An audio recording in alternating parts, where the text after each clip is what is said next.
Hello. Okay, everyone, it's 11 Pacific time, so we'll go ahead and get started. Welcome to the CONNEXT virtual conference.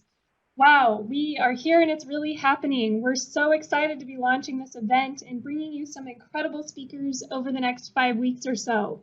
My name is Kendall Perry, and I'm going to be your host today.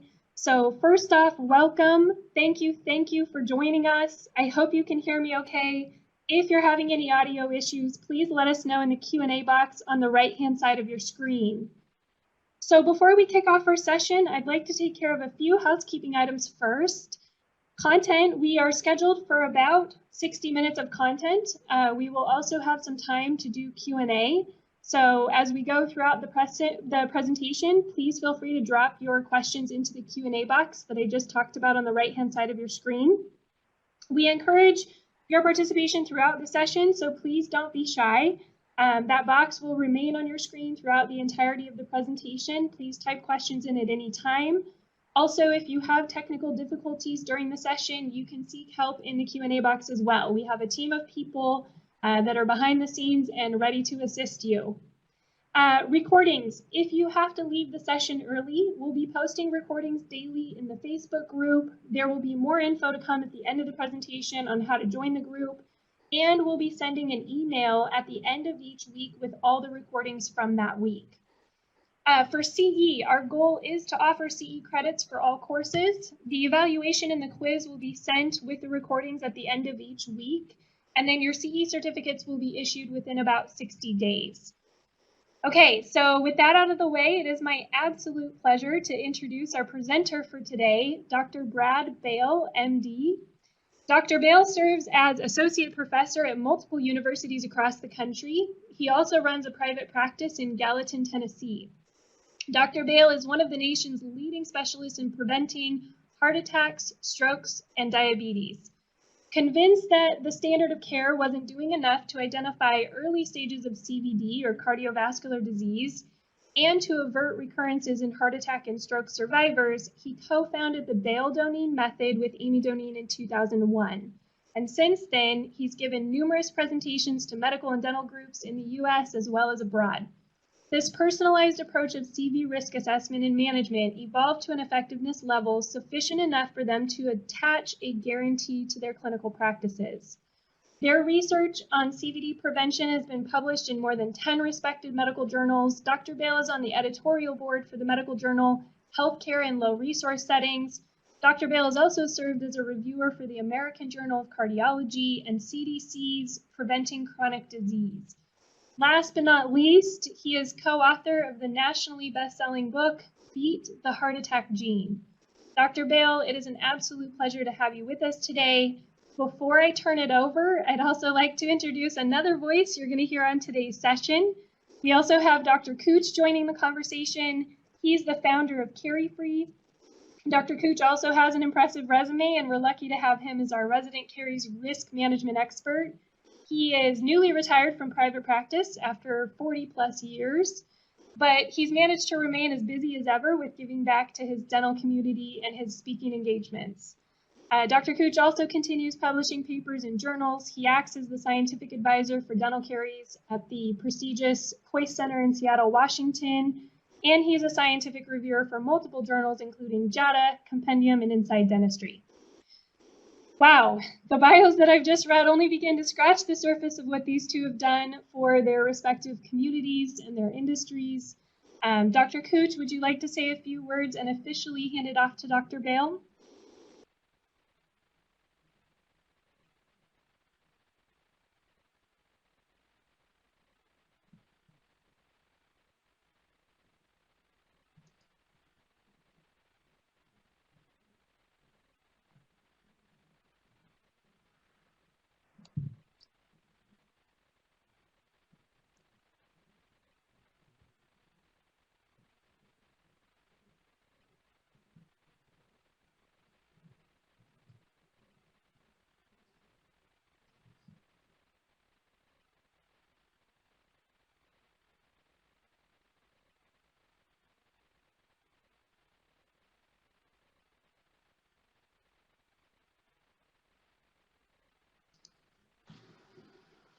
Dr. Bale, are you there? Can you hear me?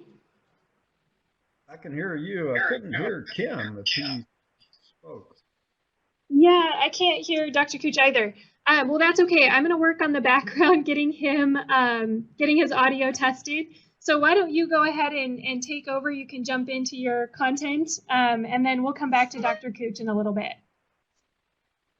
Okay, that sounds great, Kendall. Well, thank you and Kim for having me on today, and thanks to all the listeners out there. I'm excited to share some new science with you that can have a huge impact on what we're all suffering from right now with the spread of COVID-19. So we're going to talk about the newly discovered role of non-myeloid cells in innate immunity and how this discovery can impact containing a novel infection. So you've already heard I have some professorships at a medical school, dental school, and nursing school, and run a small private practice. My focus is on prevention. So I'm excited again to share this science with you. So we're going to start with some basic scientific knowledge that everybody's probably familiar with, but just to remind ourselves that innate immunity is the first line of defense against an invading pathogen. This system of immunity is ancient and it's present in all living organisms. Innate immunity is perfect at recognizing a foreign substance, including pathogens. It activates immediately when it distinguishes a non-self molecule. Viral pathogens invade our cells.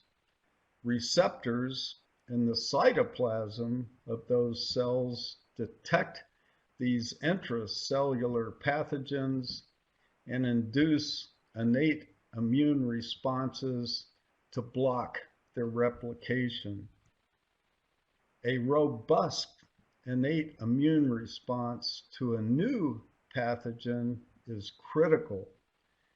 It takes 3 to 5 days for the adaptive immunity to generate a response to a novel infection. In addition, innate immunity is a key element in initiating the adaptive immune response against the pathogen.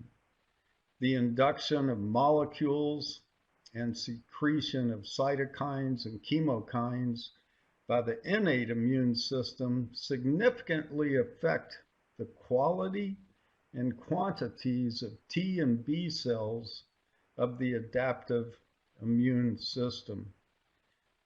However, the exact molecular and cellular events at play in the innate immune response, which evolve into this effective adaptive immunity, remain mostly undefined. Elimination of pathogens in the late phase of infection is dependent on the evolution of an effective adaptive immunity. Upper respiratory infections, commonly known, of course, as URIs, are ubiquitous. About 90% of them are due to viral infections. We're all familiar with the symptoms that they generate, which include runny nose, sore throat, fever, cough, fatigue, irritability, and anorexia. These upper respiratory infections may progress to involve the lower respiratory tract as part of the natural history of viral infections. This progression generally takes 2 to 5 days from the onset of the symptoms of the upper respiratory infection. Cells involved in the innate immune system are mainly myeloid cells. They're the macrophages, the monocytes, the neutrophils, the eosinophils, mast cells, dendritic cells, etc. But at the top of this list, you see the non-myeloid cells, epithelial cells, and they can perform a very valuable function for us in the innate immune system. The airway epithelial cells are the first point of contact for inhaled pathogens. These cells have toll-like receptors which recognize a pathogen and then activate nuclear factor kappa B, leading to cytokine and chemokine production, which helps contain the infection. But oh my gosh, they can do even more. And until 18 months ago, we did not know that. We have known that those myeloid innate immune cells are able to produce a lethal substance for pathogens. That substance is hypochlorous acid. We've known that for a long time. Hypochlorous acid, of course, is the active ingredient in bleach. It has a broad range of antiviral and antibacterial activity and will virtually kill any pathogen. Well, about 18 months ago, Dr. Sandeep Ramalingam and his colleagues demonstrated that the non-myeloid epithelial cells can also produce hypochlorous acid.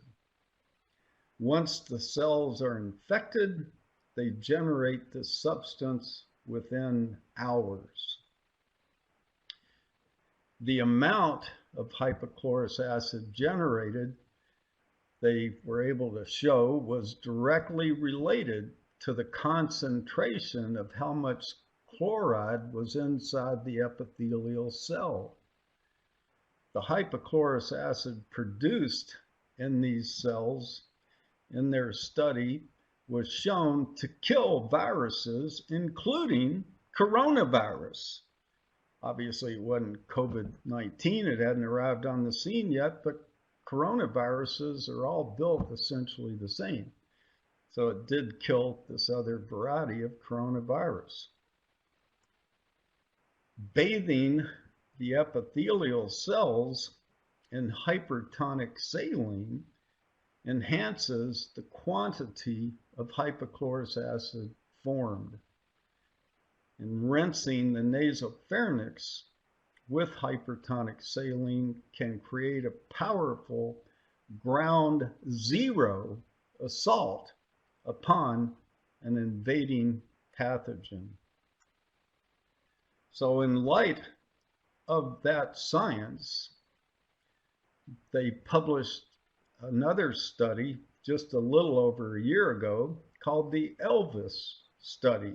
That stands for the Edinburgh and Lothan's Viral Intervention Study. They state in this study up front, hey, we don't have any antiviral drugs for an upper respiratory infection, but there's a powerful natural antiviral substance, hypochlorous acid. They went on to state that recent evidence indicates the epithelial cells lining the nasopharynx can generate lethal amounts of hypochlorous acid.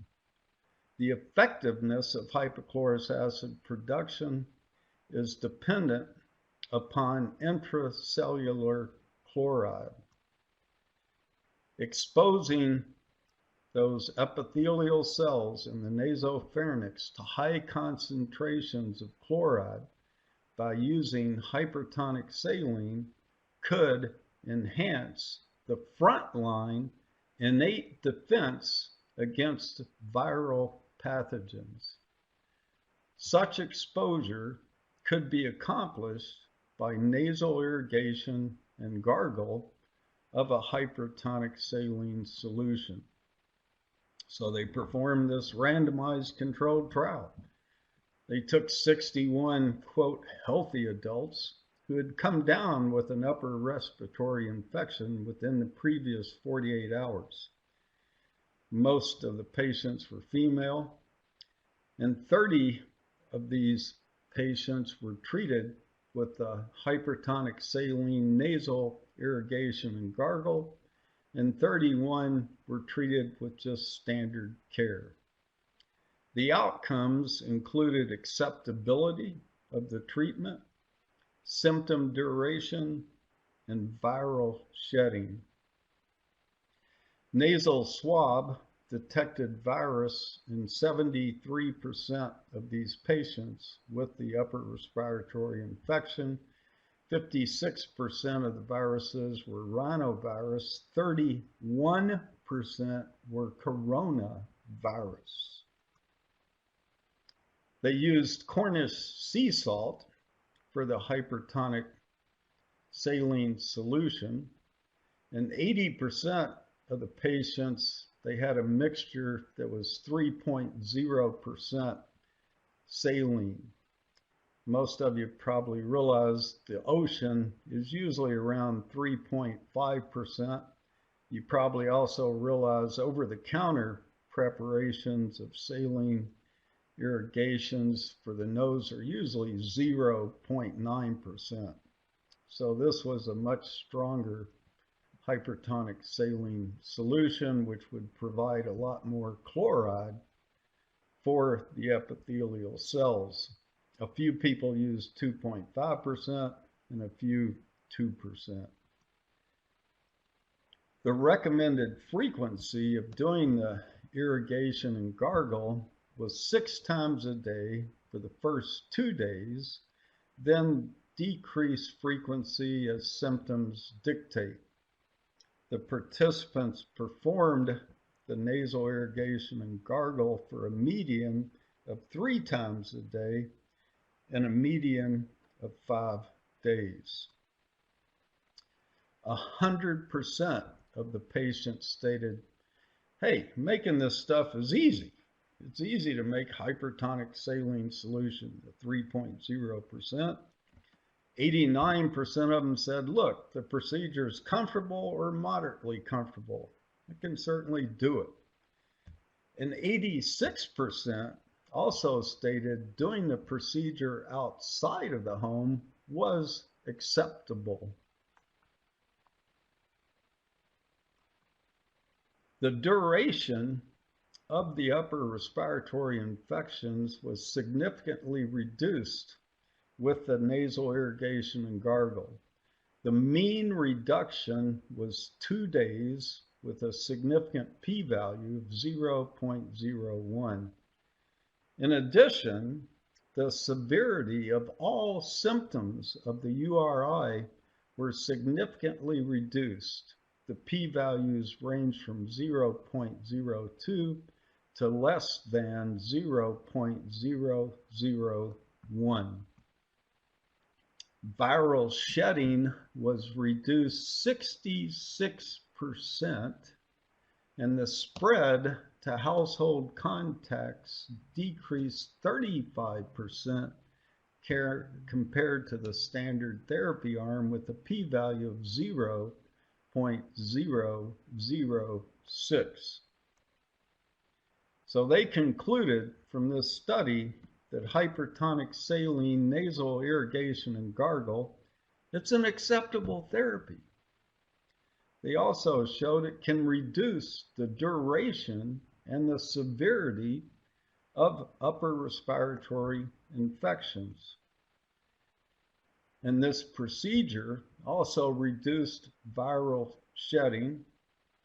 And we know that the viruses are shed during breathing and speaking, So hypertonic saline nasal irrigation and gargle can help reduce spreading the infection to others.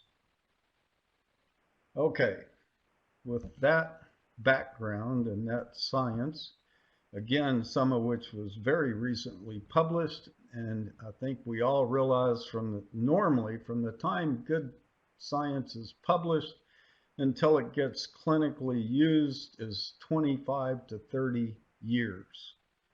Well, we would argue we can't afford that lag time in light of the COVID-19 infection. So let's discuss COVID-19 in light of the science that we just presented. It was recently published that many people are innocently spreading COVID-19. The viral shedding can occur before symptoms even develop. The pre-symptomatic transmission can occur 1 to 3 days before the development of symptoms. Understand, once somebody's exposed to COVID-19, it lands in the nasopharynx, and then it starts reproducing in those cells, and it'll take several days of replication before it reaches a concentration where the person even develops symptoms. That whole time period, we now have evidence you can spread that COVID-19 virus to other people. Also recently published, the current evidence indicates there's a significant replication of COVID-19 in the nose and throat during the first 5 days of symptoms. And the research indicates these new viruses are infectious. So people can spread it innocently for days before they develop symptoms. And then once they have symptoms, they absolutely are going to be able to spread it to other people for a good 5 days. And keep in mind, for normal upper respiratory infections, it takes 2 to 5 days of being symptomatic before it usually becomes a lower respiratory infection. And that, of course, is when it can become deadly with pneumonia in compromised patients. So COVID-19, let's ask a question. What's the biggest strength of COVID-19? Is it A? Well, this is just a super powerful virus. I mean, it's crazy, horrible virus, just worse than any virus we've ever seen. Or is it B? It initially infects the lungs. It just goes right through the nasal pharynx and just drops right into the lungs. Or C? It is novel to humans. Or D? It is resistant to antibiotics.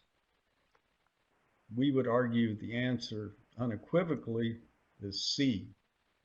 Its biggest strength is we've never seen it before. We don't have any memory of it. We don't have any adaptive immunity.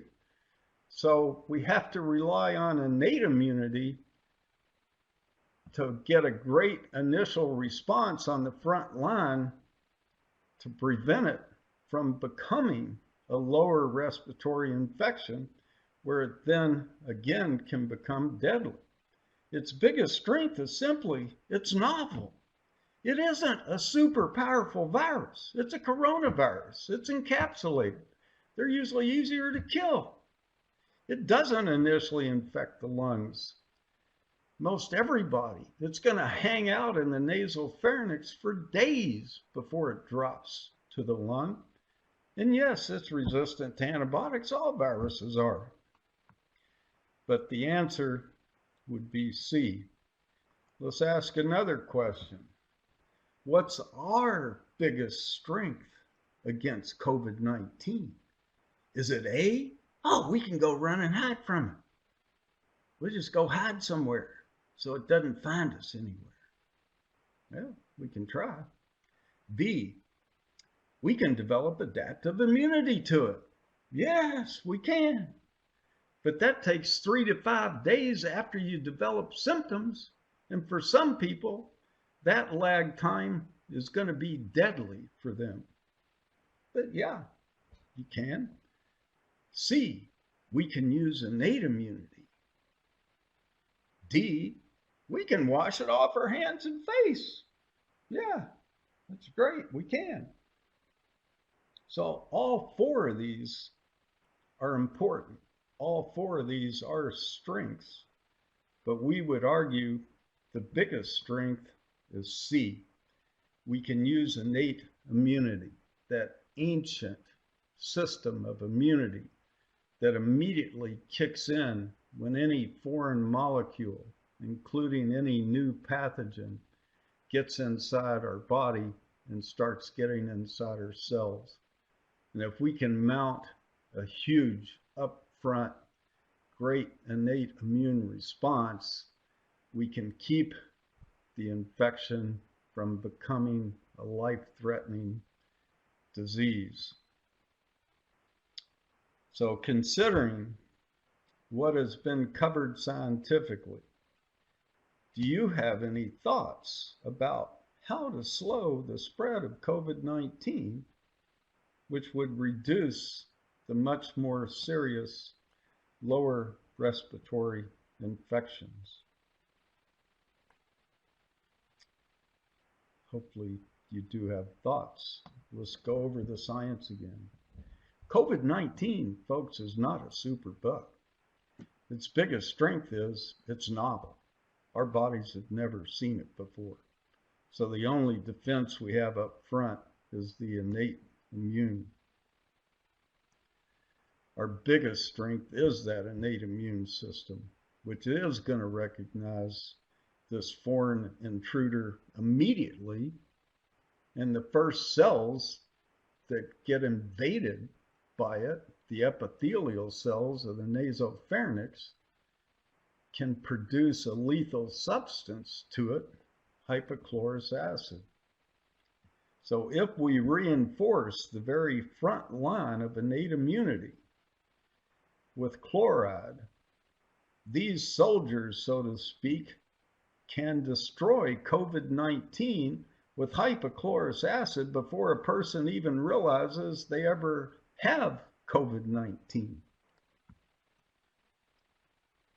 This is a safe, simple, inexpensive procedure that can be performed by most anyone. The downside, potentially, would be you could kill this thing off so fast if you're doing this irrigation routinely that, again, you never even realize you ever had the virus, and you very well may not develop an adaptive immunity to it. That's the downside. Well, I think we've got a solution on the horizon. The solution would be simply, hey, you continue using the saline rinse routinely until you can receive an effective vaccine. They are working on vaccines. They will have a vaccine for this. Once that vaccine is available, then you can develop your adaptive immunity in a very safe manner. Certainly much more safe than saying, oh, just go ahead and infect me. I think I'll survive it. So there is a solution for the downside.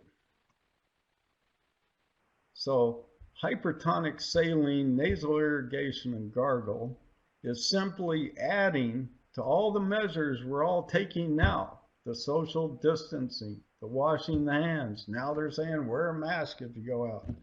This is simply adding a powerful offensive play to what we're already doing. It's hard to win a game with defense. You need good defense, and the defense is helping. We've all seen that social distancing, washing the hands, wearing a mask. But we need some offense And this is the offensive play we need to win this game and to get this country back on its feet. I mean, if people believe in washing their hands to kill the virus, why wouldn't they want to bathe their nose and throat in a solution that can generate hypochlorous acid to kill the virus? Hypertonic saline nasal irrigation and gargle, it's not only protecting you, but it's protecting everyone else. And yes, we'd love a randomized, double-blind, placebo-controlled trial that is needed for absolute confirmation of how effective it is and to fine-tune the recommendations. Is it really 3.0% we should be using? Maybe it's 3.1, or maybe it's 2.8, or maybe you should do it 4 times a day or 6 times a day. Those are questions that would take a big trial to answer.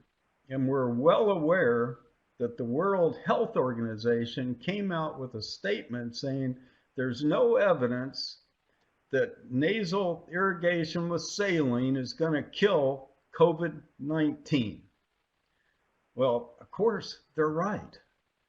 COVID-19 just came on the scene. So how could there be some big trial with that? We do have a trial that we went over, the Elvis trial, which did show hypertonic saline solution at 3.0% can kill coronavirus. And there's no scientific reason to believe it wouldn't kill COVID-19 just like it killed the other strain of coronavirus. Absolutely no reason to believe it wouldn't. And waiting for such a study seems overly cautious considering the current science and danger from the ongoing pandemic.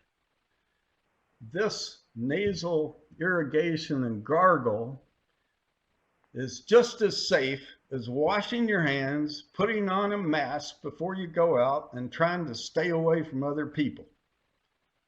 So it's not like we're recommending some dangerous drug.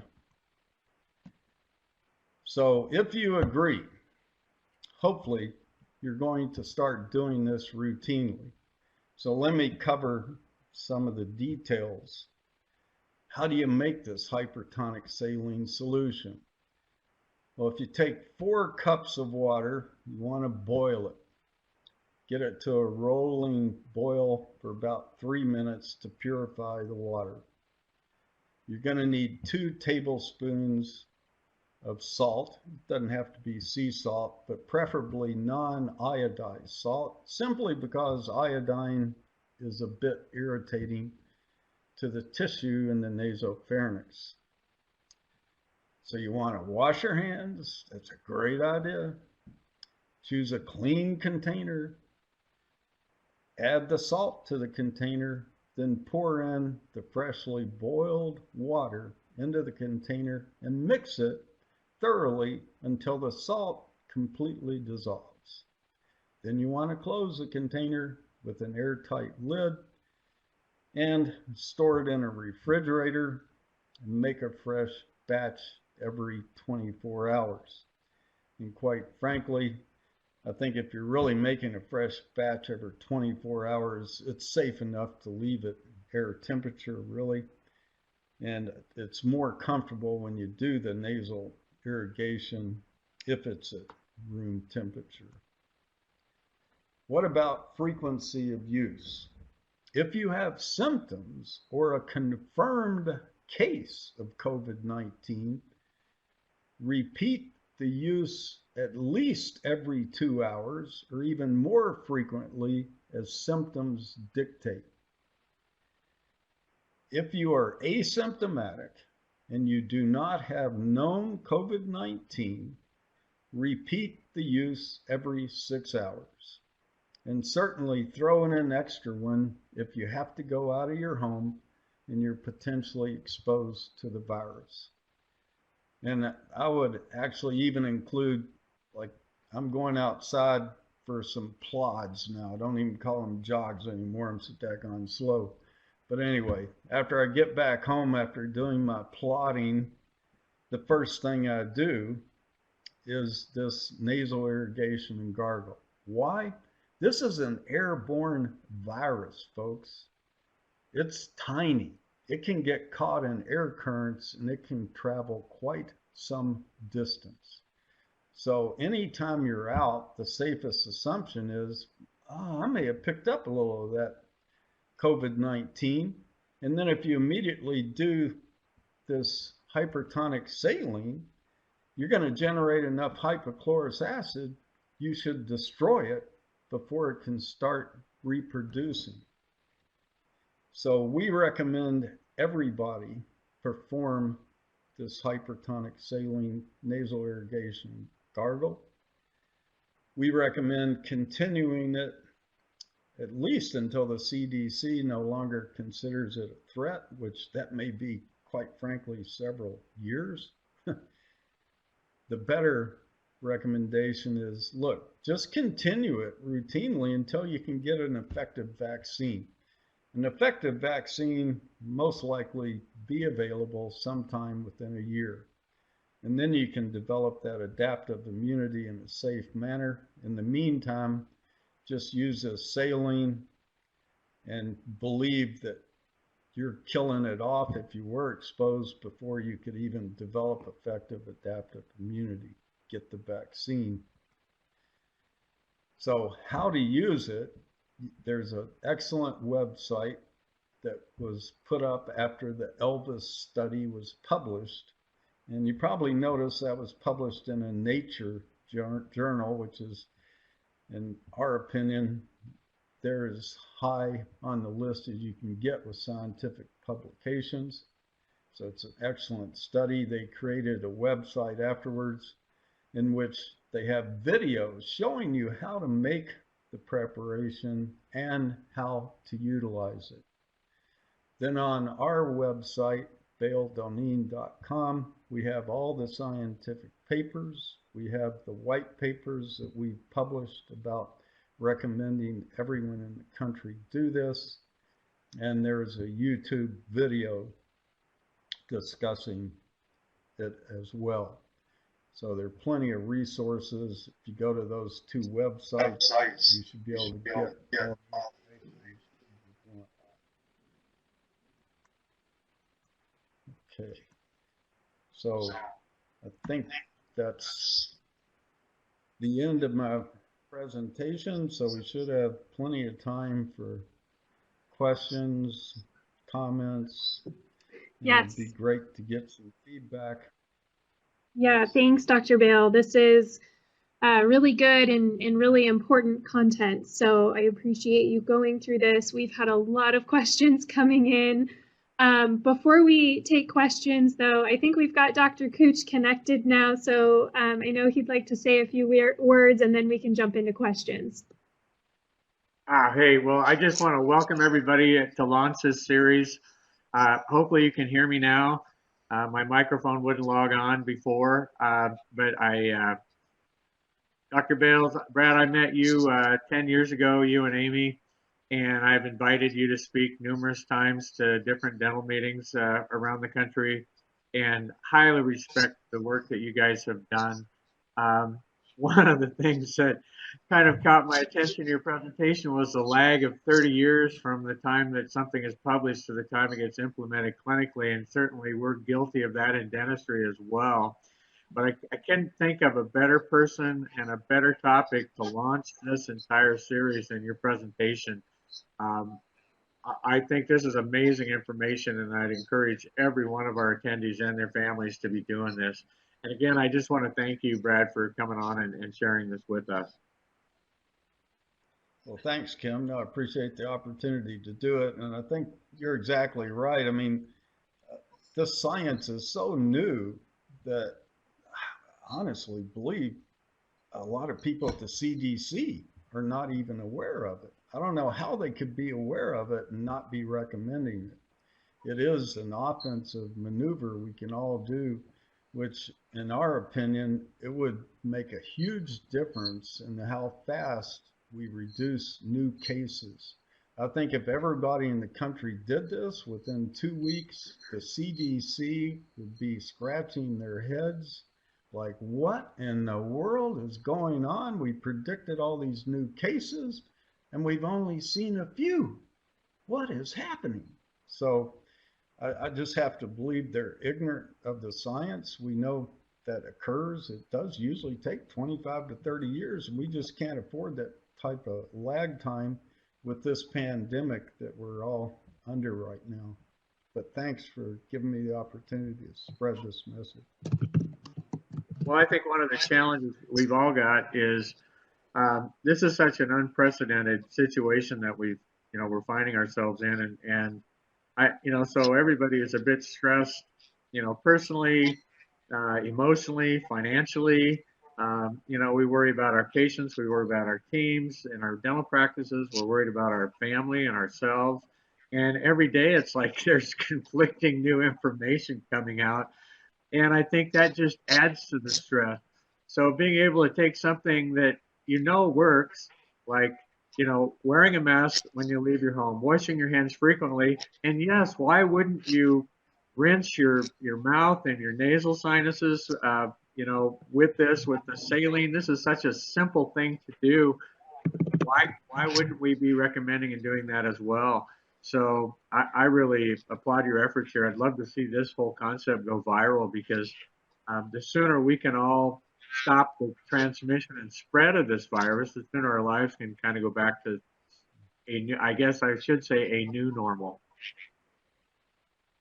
Right. No, I agree, Kim. If this went viral, again, I think 2 weeks from now, the CDC would be wondering what in the world happened here.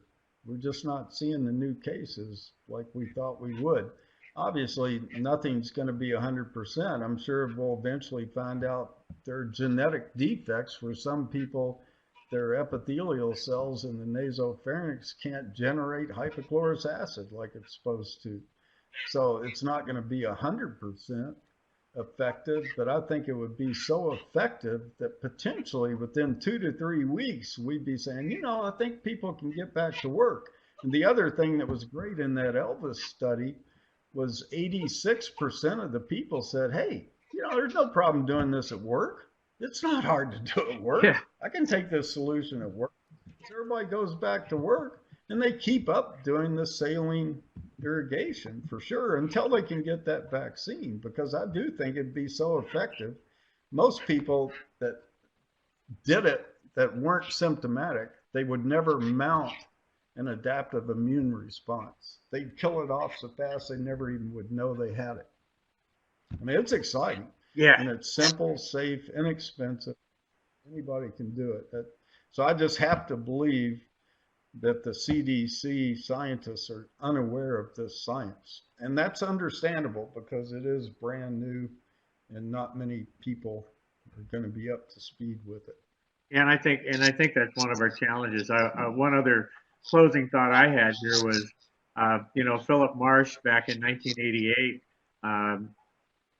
identified that dental caries was driven by, pH. It's basically a pH selection process for the behavior of the biofilm in the mouth. And when Doug Young and I, really stumbled across that research back in 2000, 2001, we eventually turned to sodium hypochlorite in our treatment rinse, and found just amazing results at treating, dental caries with a mouth rinse with sodium hypochlorite.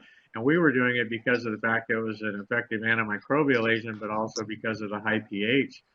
And this hypochlorous ion, this may explain even some of the results that we saw using that material. Yeah, that's interesting. Yeah, I mean, the hat should be off to Dr. Rang Alingam, who did the first study showing that these epithelial cells could actually generate hypochlorous acid. And I think the other potential knee-jerk reaction, oh, go gargle with salt water. It sounds like, well, that's so crazy, people aren't going to pay attention. But it's not the salt water that kills the virus. It's right. Hypochlorous acid that's generated from the extra chloride the epithelial cells are exposed to. So the science is actually very complex, but the messaging, like stay safe with salt, it sounds so simple. I think a lot of people laugh it off, but it's actually got great complex science behind it. Dr. Bale, on that note, So I am open to questions or comments. Yeah, Dr. Bale, on that note, Yes. talking a little bit, we've had some questions about what is exactly the mechanism of action from the CL, or of the CL from the salt. At what cellular level does the hypochlorous acid kill the virus, i.e., how does it do it? Can you speak to that a little bit more? It sounds like we have some people that are interested in maybe understanding that science a little bit deeper. Yeah, what I would recommend they do is go to our website. We have the paper by Dr. Rangalingam that was published in Nature Scientific Reports, and he has all the details about that in there, because those are great questions and they're answered in his paper. And I would say to those people asking those great questions and they want the in-depth science, it's there. It was published in his paper, and we have it on our website. That's the one he published in September 2018 in Scientific Reports under the Nature collection of publications. So those details are there. Okay, excellent. And what we can do too is we can include the link to those studies on your website. We can include them with the recording when we send it out, so people will continue to have access to them as well. Let's take some of the questions, because we had some other good questions come in. So there was one from Patty. She asked, is someone who has the antibodies from having the virus and surviving it still a carrier and able to spread it? Yes, some of the reports that I've seen indicate that can be the case. That's an excellent comment, because I hadn't even thought of it till right now, but I think I know where they're going with that. It's like, well, even if somebody's had it and they survived it and they have adaptive immunity to it, they can still be a carrier and passing it on to others. So if they were doing this nasal irrigation and gargle, potentially they could be killing off what's up there in the nasal pharynx that they could be spreading to other people. So again, it would just go along with our recommendation. Yeah, everybody should do it. And that would include people who've already had it and survived. Yeah, that's a great question. That's what I would give for an answer. Yeah, that's great. Another one Sophia had, if OTC saline sachets are 0.9%, could you just use 3 of them mixed with boiled water in your neti pot? Yes, that would get you to 2.7%. And again, that's where eventually, obviously, we all want that randomized double-blind placebo-controlled trial. It'll be great, because then we can fine-tune all this. Is 2.7% as effective as 3.0%, or is 2.5 okay? But certainly 3 of them is going to give you 2.7%.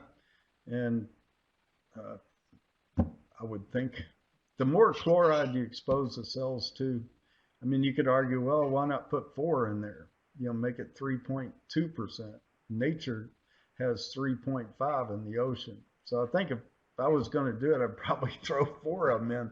I'd rather err on the side of too much chloride than not enough.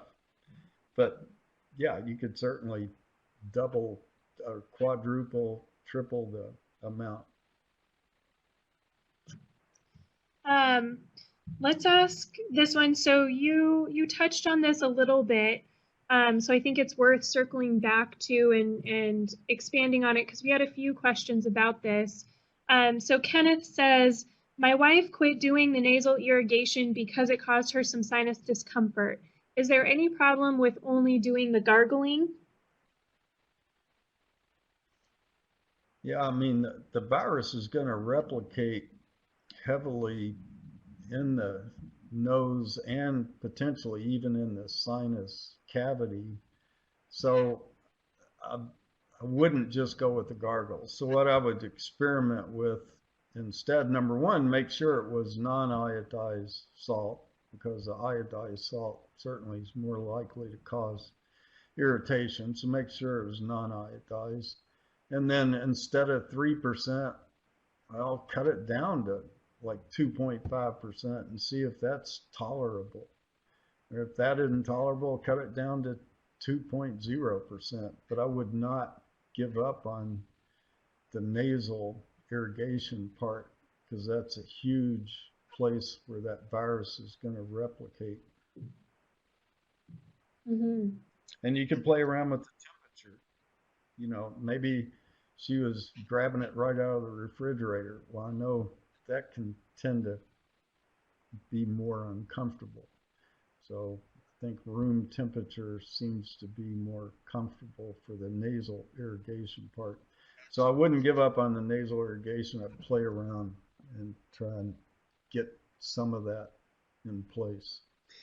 You also mentioned that the type of salt, whether it's iodized or not, may have an effect. Do you think that that could be something happening there too? Yeah, that's what I say. Maybe they were using iodized salt, and that's going to be more irritating to the tissues or the sinus. So, okay.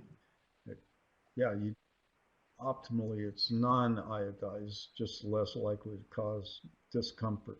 Mm-hmm. Yeah. Another angle to look at this, Laura asked, do you think that this should be standard protocol in high-risk areas as a preventive measure, like nursing homes, VA homes? We know that they've been hit pretty hard. Is that something that you would recommend? Obviously, I'm totally biased by the science, and I think absolutely. And first responders, people taking care of COVID-19, in my opinion, they should be doing this every hour or two. In nursing homes, yeah, everybody should be doing it. Yeah. And if you know, like a nursing home, say several people in the nursing home have had it, I would recommend those individuals do it probably every 4 hours while they're awake, not, 3 or 4 times a day. And there again, that's, we are working without that huge study that we do want eventually. So once we get a big study, we can fine tune a lot of these details. But for now, just the broad brush for sure.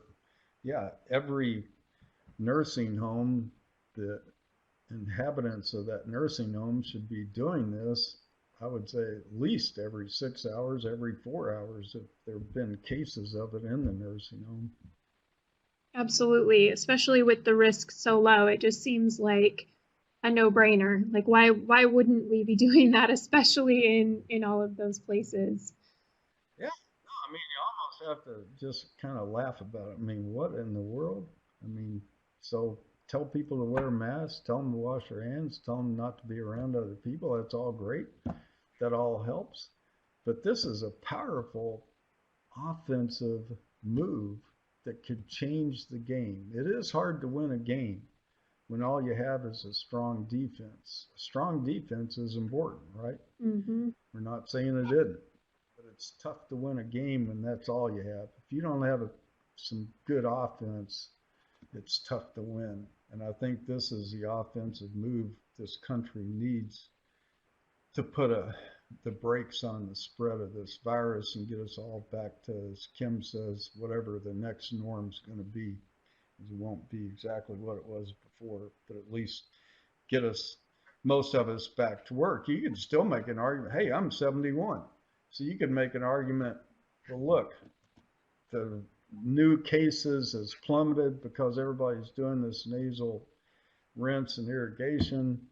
So a lot of businesses can reopen, but maybe the real high-risk population still kind of stays more isolated, but continues to do the saline rinse. So But I do think if this was universally done in this country, we would get back to whatever the next norm is going to be literally in a matter of weeks.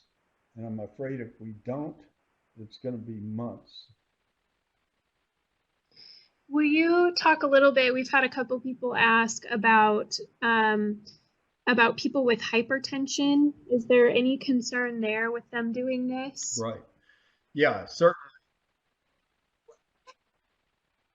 Yeah, they may absorb enough of the sodium chloride that their blood pressure goes up a little bit while they're doing this. And in my opinion, that's not a reason for them not to do it, but it's a reason where they should be checking their blood pressure routinely at home. Everybody with hypertension should be doing that anyway. And if they see a persistent, significant rise, they can get a hold of their healthcare provider and tweak one of their medications to bring it back under control until they get vaccinated and they don't need to do the irrigation. That's conceivable, certainly. And, yeah, so that's the way I'd answer that. Okay, excellent. Do you have any thoughts? This question came up. Do you have any thoughts on why we haven't heard more about this in the mainstream media? I think the World Health Organization killed it right off the bat. They came out with a big announcement that there's no evidence rinsing the nose with saline is going to kill COVID-19. And certainly they're right? COVID-19? Who's got a study with that? The thing just appeared. But what they failed to recognize, we have a study, the Elvis study, showing hypertonic saline at 3%, not the 0.9 that's usually commercially available, but at 3% will kill coronavirus. And there's no reason in the world to believe that COVID-19 wouldn't also be killed. It's a coronavirus. Like I say, it's not some super crazy powerful bug. Its biggest strength is simply we've never seen it before. So we don't have memory of it. We don't have adaptive immunity. So that's where if we hit it hard on the front line with innate immunity, we can put an end to the spread of this much faster. So I have to believe it's a World Health Organization. And I have heard, and I don't know if it's true, but the CDC puts a lot of weight on whatever the World Health Organization says. So, and again, the science is new. So I think a lot of medical providers are unaware of it. I'd like to take a poll of the people on this call. How many people have seen that study before? How many people have read that study in scientific reports of Dr. Ramalingam? My guess is very, very few percentage of people on this call have ever heard of that study before. And that's not going to be different than the people running the CDC, believe me, and the people running the World Health Organization. A lot of those people aren't even medical. They're administrative type people. So I think it's simply because the science is so new. I mean, surely if they understood the science, they would make this recommendation. There's no reason not to. And you wouldn't be so bold as to say, oh, yeah, it's going to work for everybody. It's going to totally shut things down. But all the science would say, it's going to slow it down. It will slow it down. But you have to use a stronger solution than what you're going to get on most counters in a drugstore. So I think that's why. Yeah, and this is such a. So I'm excited. This is such a simple. Hopefully everybody else is. Yeah. I mean, it's such a simple thing, and it has really no downside. So, like, well, to quote, our president, I mean, what do you got to lose here, right? Yeah, like I say, if you believe in washing your hands to kill the virus, that's not even where it takes up house, right? Right. It takes up house in your nose and your throat. So why in the world wouldn't you believe in bathing those tissues with a substance that can kill it? That's a safe substance. There's no reason not to. Yep. I absolutely believe the reason they're not recommending it now is because they're ignorant of the science. That's got to be the reason. Well, and the If science. they understood this science, surely would make this recommendation. Well, and the science was just published last year, right? Right. Exactly. Yeah. So do you think they're looking at those studies all the time? No. And it's well documented. It is true. It takes 25 to 30 years as a rule from the time excellent science is published until it's clinically utilized. Yep. That's well documented. So we just can't afford 25, 30 years, folks. We got to act now. So hopefully everybody agrees and we'll get on with this and you can spread this word and help it go viral. And we can watch the CDC be amazed 2 to 3 weeks from now, like, oh my gosh, our predictions of new cases are way off. We're just not seeing them. Now, how exciting would that be? So I'd like to nickname this the Great Salt War. They're calling it a war, right? Well, let's make it the Great Salt War. We can win with salt. And that's a natural solution. That's nature's solution. I mean, how beautiful is that? It's absolutely, the karma is great for it. It's beautiful. It's natural. Let's win with salt. Well, we and have the ocean has a we have many attendees that are writing us saying that they just went and bought their nasal irrigation systems and they have their salt water boiling now. So if nothing else, 112 people that are on this webinar will be saved. So, and we'll do our part in sharing this recording, absolutely, doing, whatever we can do to get the word out there. Thank you so much, Dr. Bale. I think we knew that this was really important content. We were really excited to have you on as our first guest to share this with everyone. So just a few items before I let you guys go, a few items to mention. I talked about Facebook at the beginning. If you haven't already joined our Facebook group, please consider doing so. After the session has ended, you'll be directed to the link where you can join. This is going to be a great opportunity to continue networking with your peers and speakers as well. We will also be posting the recordings in the group daily, as well as some additional bonus content. So there's some incentive to stick with us and join that group. Recordings, if you're one of the rebellious that doesn't have Facebook, don't worry, we've got you covered. We'll be sending the week's recordings via email on Fridays. You can also grab them in the virtual course catalog. So feel free, again, to share these recordings with your colleagues, friends, family members. Seee, the quizzes and evaluation forms will be sent by email at the end of each week. Once you complete them, your certificate will be issued to you within about 60 days. And then just a quick glance at the rest of this week's session. So you can use the same link that you logged in today with to attend any of the other sessions. Tomorrow we have hygienist Catherine Gilliam of the Productive Dentist Academy. She's going to be speaking on the dangers of oral inflammation. On Wednesday, we have dentist Dr. Doug Thompson discussing wellness dentistry in the midst of a health revolution. On Thursday, we have hygienist Kendra Sellers talking about why medical billing is more important than ever. And then we're going to be wrapping up the week with Dr. Julie Kellogg and Dr. Karen Tyndall, and they're going to be discussing coaching for generations during a crisis. So last but not least, on my end, our team at Carry Free wants to extend a giant thank you for joining us today. We hope this hour each day as we go forward gives you some time to plug into something really productive and positive. We appreciate your support. We wouldn't be able to do this without all of you, so thank you, thank you. That takes care of everything on my end. Dr. Bale, Dr. Cooch, do you guys have any last minute thoughts that you'd like to leave? No, I just want to take this Kendall, opportunity again to yeah.